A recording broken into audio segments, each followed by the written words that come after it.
major developments today. Perhaps the most important is that cops can now close in on a timeline because we now know this precious little child was murdered the same day that she was raped. Matt Zarrell, Nancy Grace producer, tell us more.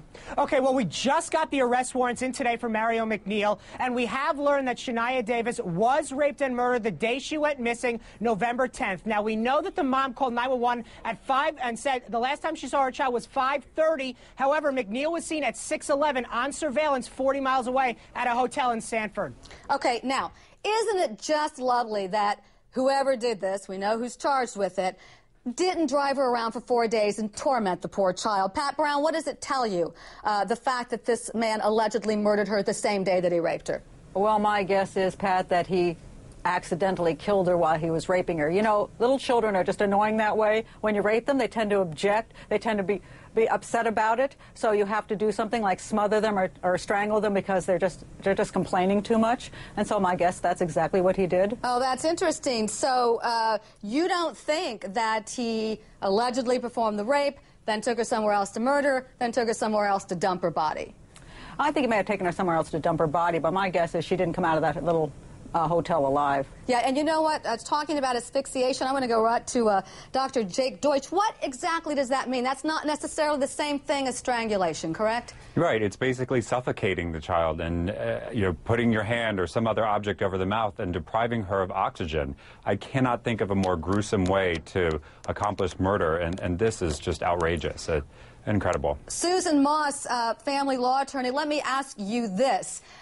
If he killed her immediately, allegedly, then clearly he wasn't passing her around. Does that still mean it's trafficking?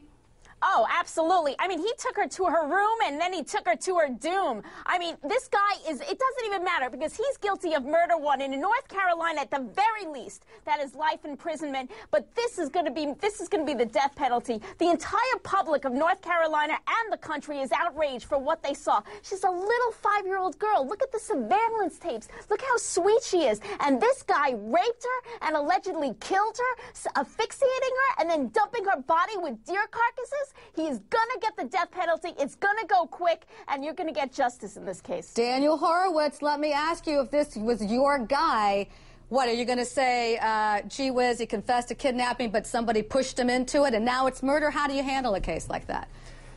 I really think a case like this depends upon whether the client is willing to admit guilt. If he fights guilt when it's overwhelmingly clear that he did it, you maybe walk away from a case like this. But if he's willing to admit that he did it and basically throw himself on the mercy of the court, the public, and so on, maybe he has a chance at life without parole rather than death. Marlena Shavo, Nancy Grace producer, you spoke with Clarence Coe today. He's the boyfriend of Antoinette Davis. He gave you some revealing pieces of information, not necessarily about the case, but about himself. Go.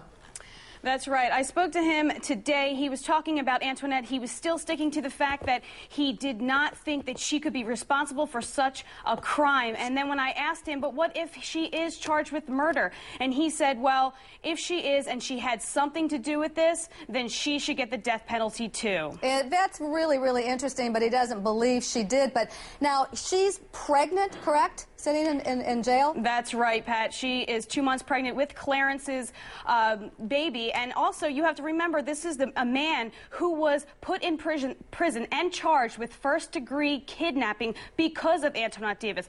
She was the one who implicated him in this crime, and he is still sticking by the fact that he doesn't think that she did it. Absolutely, absolutely. And I've even heard people around the neighborhood say that they thought he was actually the person most concerned for this child.